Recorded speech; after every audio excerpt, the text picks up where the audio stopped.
Whoever loves me will keep my word, says the Lord, and my Father will love him, and we will come to him.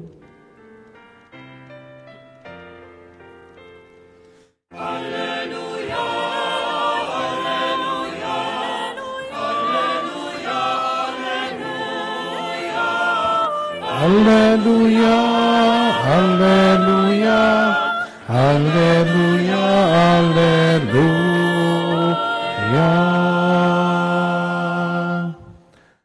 The Lord be with you. And with your spirit. A reading from the Holy Gospel according to St. John. Glory to you, O Lord. Jesus said to his disciples, "Whoever loves me will keep my word, and my Father will love him, and we will come to him and make our dwelling with him. Whoever does not love me does not keep my words.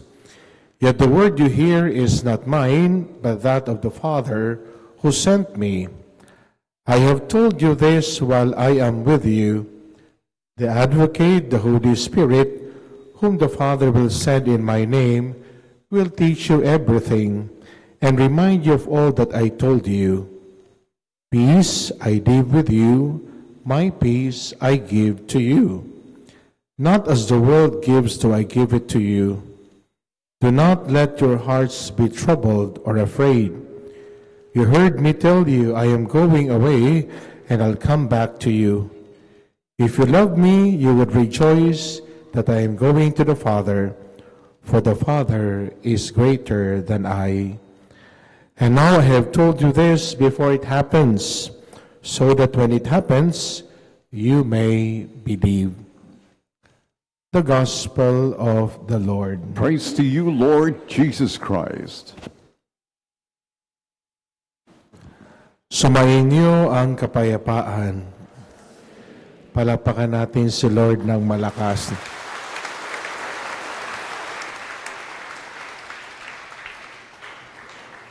Pwede bang harapin ang katabi? Sabihin nyo sa katabi nyo, ayaw ko sa ugali mo. Sabihin nyo,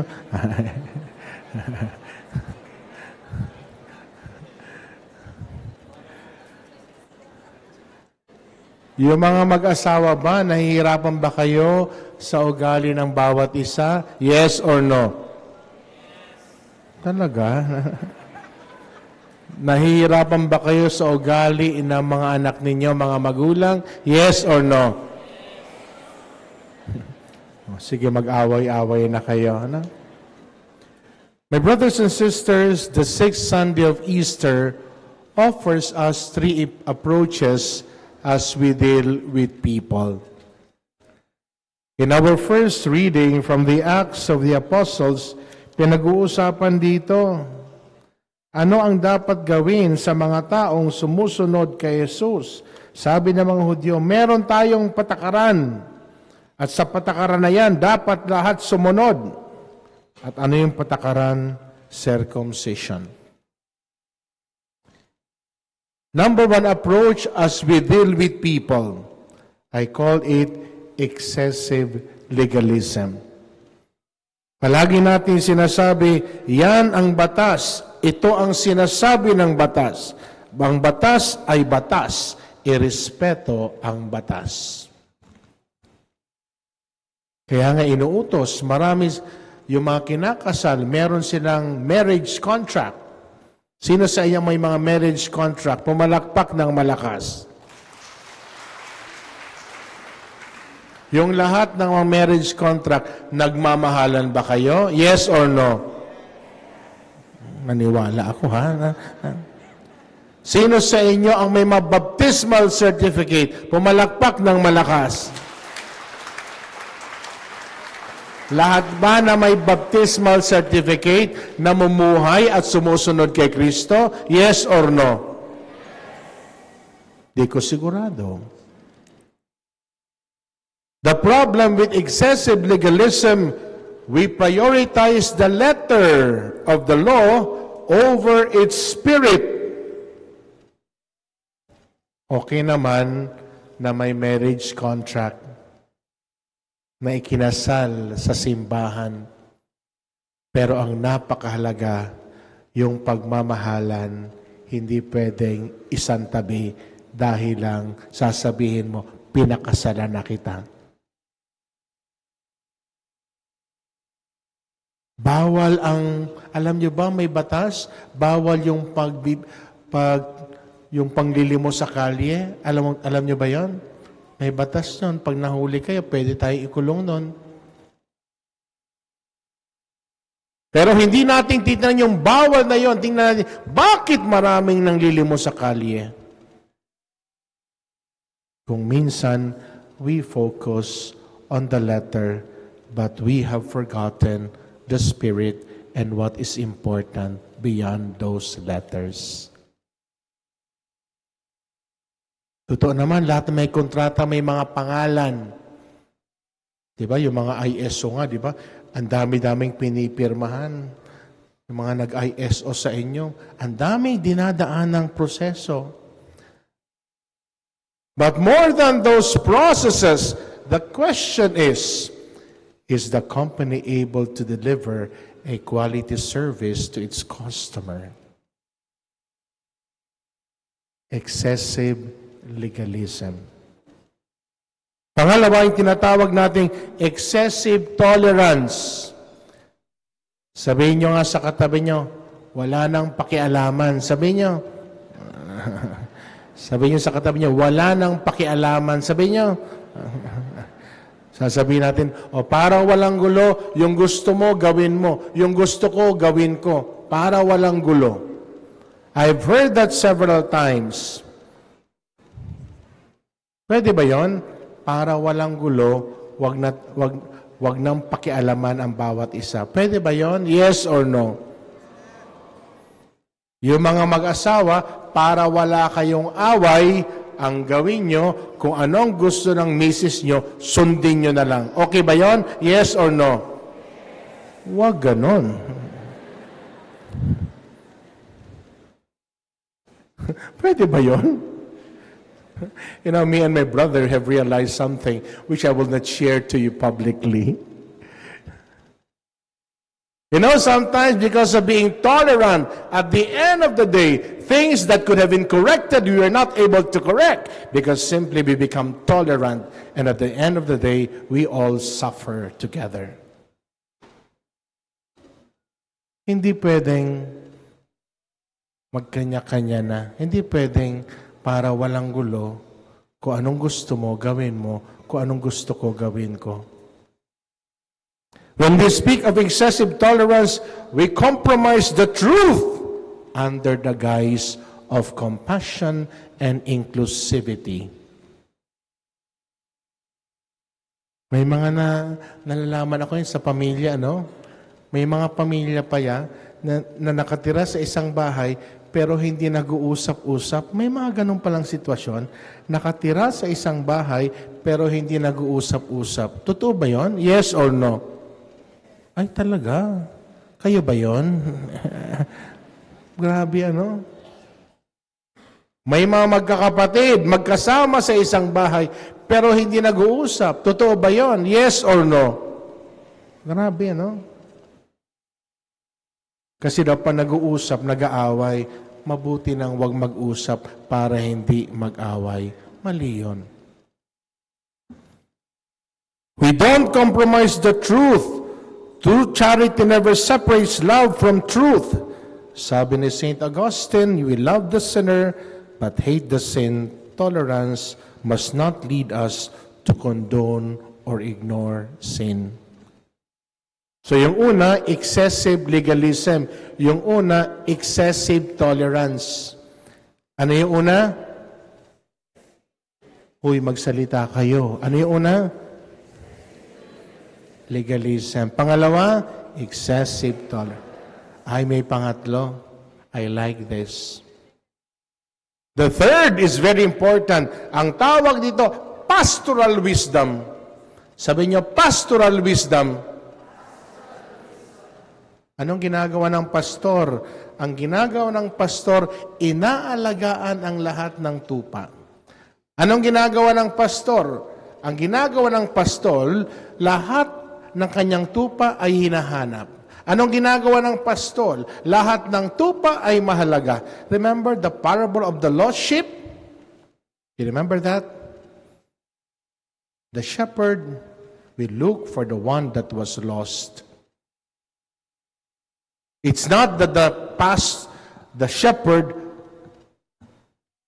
would just forgo the 99 in exchange of the one. No! The reason there, the shepherd knows na pag hindi niya hinanap yung nawawalang tupa, patay yon. Hindi makakabalik yon. So when we speak of pastoral wisdom, what do you mean by pastoral wisdom? Sa pastoral wisdom, unang-una sa lahat, hinahanap kung ano ang totoo. Hanapin kung ano ang totoo.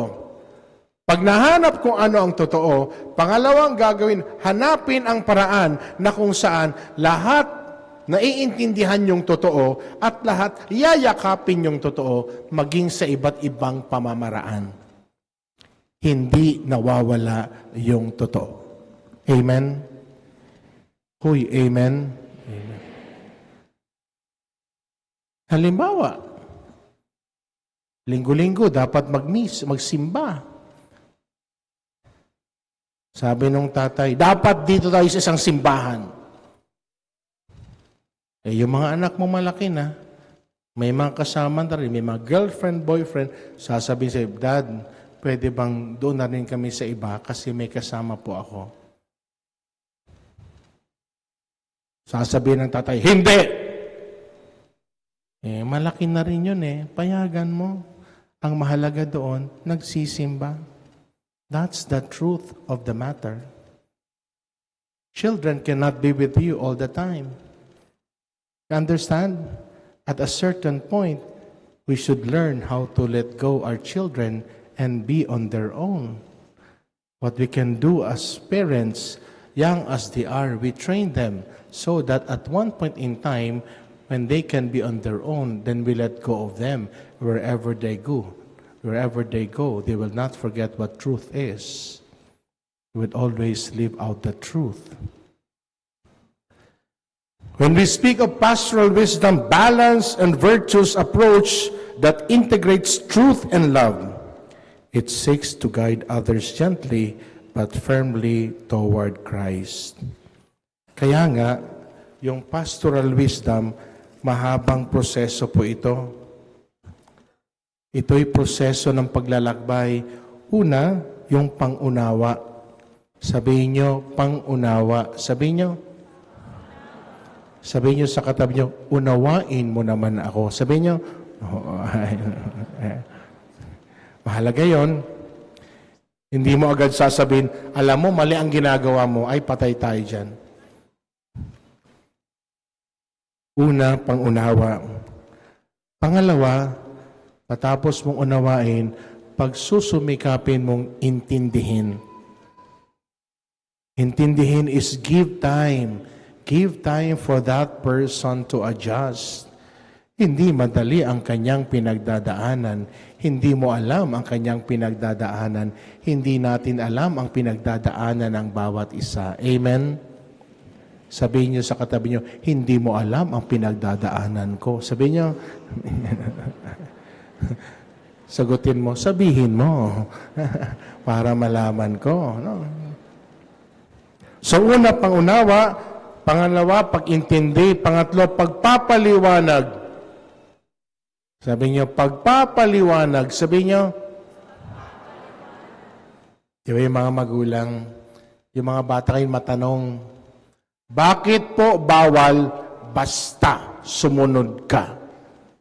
Ganon. Alam niyo yung mga bata ngayon, hindi na katulad ng dati na pag sinabing ganito, susunod agad, no?